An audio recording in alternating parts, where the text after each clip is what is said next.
प्रत्येक राजकीय अपडेटसाठी चॅनलला सबस्क्राइब करायला विसरू नका। निवडणूक जवळ आली की सत्ताधारी विरोधकांना कुठल्या ना कुठल्या प्रकारे कात्रीत पकडण्याचा प्रयत्न करत असतात। ऐन निवडणुकीच्या काळातच विरोधकांचे घोटाळे बाहेर येतात, तर काही लोक जी डोकेदुखी ठरू शकतात अशी डोकेदुखी बाजूला सारण्यासाठी त्यांना तुरुंगवारी करावी लागते।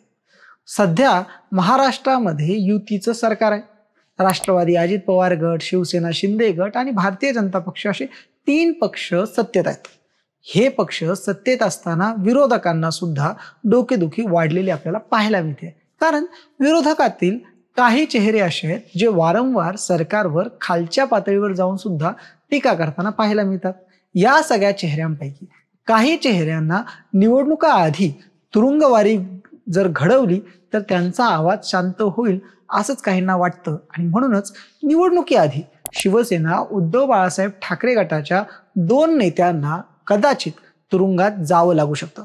काय आहे तो किस्सा आणि का नेमकं याच 2 नेत्यांना सत्ताधारी पक्ष जेलमध्ये पाठवू शकतो, पाहूयात या व्हिडिओमध्ये। नमस्कार मंडळी, मी आहे अनिकेत, तुम्ही पाहताय महाराष्ट्रभूमी।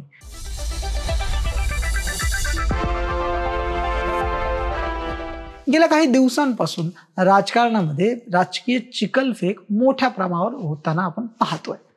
गेल्या काही दिवसात जर आपण पाहिलं तर पुण्यातलं, नाशिकमधलं, मुंबईमधलं आणि आता नंतर छत्रपती संभाजीनगरमधलं ड्रग्ज रॅकेट जे आहे ते उघडकीस आलंय, आणि त्या ड्रग्ज रॅकेटवरून सत्ताधारी विरोधकांची चांगलीच झुकलेली पाहायला मिळते।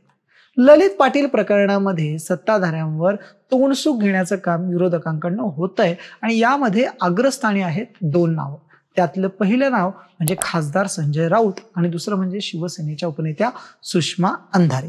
सुषमा अंधारे यांनी गेल्या काही दिवसांमध्ये आपल्या पत्रकार परिषदांच्या माध्यमातून थेट सरकारमधील काही मंत्र्यांवर या ड्रग्ज प्रकरणामध्ये सहभागी असल्याचा आरोप केला होता, ज्यामध्ये मंत्री दादा भुसे, शंभूराज देसाई यांचं देखील नाव त्यांनी समोर घेतलं होतं, आणि या मंत्र्यांची चौकशी करावी, त्यांची नार्को टेस्ट करावी अशा प्रकारची मागणी सुद्धा सुषमा अंधारेंनी केली होती।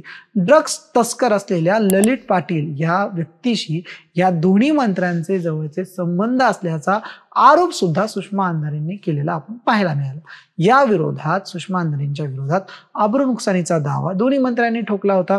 शंभूराज देसाईंनी यांनी माफी मागावी, आपलं विधान परत घ्यावं अशा प्रकारची ताकीद सुषमा अंधारेंना दिली होती, पण सुषमा अंधारेंनी आपण 1 इंचही मागे हटणार नाही अशा प्रकारची भूमिका घेतली, आणि त्यांच्यामुळे त्यांच्यावर केस सध्या जी आहे ती दाखल करण्यात आलेली आहे। त्यांच्या विरोधात आता कोर्टामध्ये काम जे आहे ते सुरू करण्यात आलेलं आहे। याशिवाय जो दुसरा महत्वाचा चेहरा ते म्हणजे रोजच्या सकाळच्या पत्रकार परिषदेमुळे प्रसिद्धीत असलेले खासदार संजय राऊत। संजय राऊत साहेबांनी सुद्धा गेल्या काही दिवसांमध्ये जर आपण पाहिलं तर ड्रग्ज प्रकरणावरून थेट शंभूराज देसाई, दादा भुसे आणि गृहमंत्री देवेंद्र फडणवीस यांच्यावर सुद्धा आरोप केल्याचं आपण पाहिलेलं आहे। देवेंद्र फडणवीस यांच्यावर आरोप केल्यानंतर आता त्यांच्यावर कारवाई होण्याची शक्यता होती। दादा भुसे यांनी सुद्धा संजय राऊतांविरोधात मालेगावमध्ये, नाशिकमधल्या मालेगावमध्ये एक केस दाखल केली होती, आणि त्यातनं आता त्यांना कोर्टात हजर राहण्याचे आदेश सुद्धा मिळालेले होते।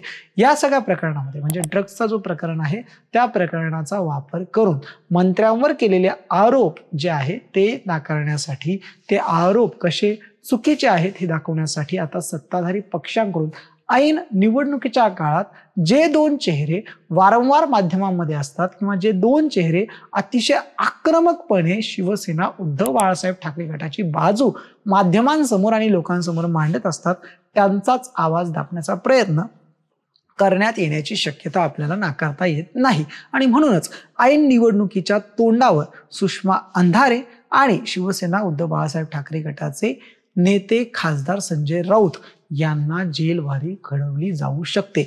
अर्थात त्यांच्यावरची जी प्रकरणं आहेत, जुनी काही प्रकरणं आहेत, ती देखील उकरून काढली जाऊ शकतात।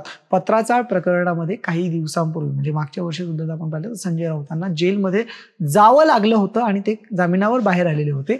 आता परत या चौकशांच्या माध्यमातून, या केसेसच्या माध्यमातून संजय राऊतांचा आवाज दाबण्यासाठी त्यांना पुन्हा एकदा जेलवारी घडवून आणली जाऊ शकते। पण सुषमा अंधारे यांच्यावर सुद्धा कारवाई होण्याची शक्यता आहे, कारण सुषमा अंधारे याआधी जरी जेलमध्ये गेल्या नसल्या तरी त्यांची ज्या प्रकारची विधानं होत आहेत त्यानुसार त्यांच्यावर कारवाई होऊ शकते. याशिवाय शिवसेनेचेच आमदार असलेले रवींद्र वायकर यांच्यावर सुद्धा एसीबीच्या आर्थिक गुन्हे शाखेच्या माध्यमातून चौकशी सुरू आहे.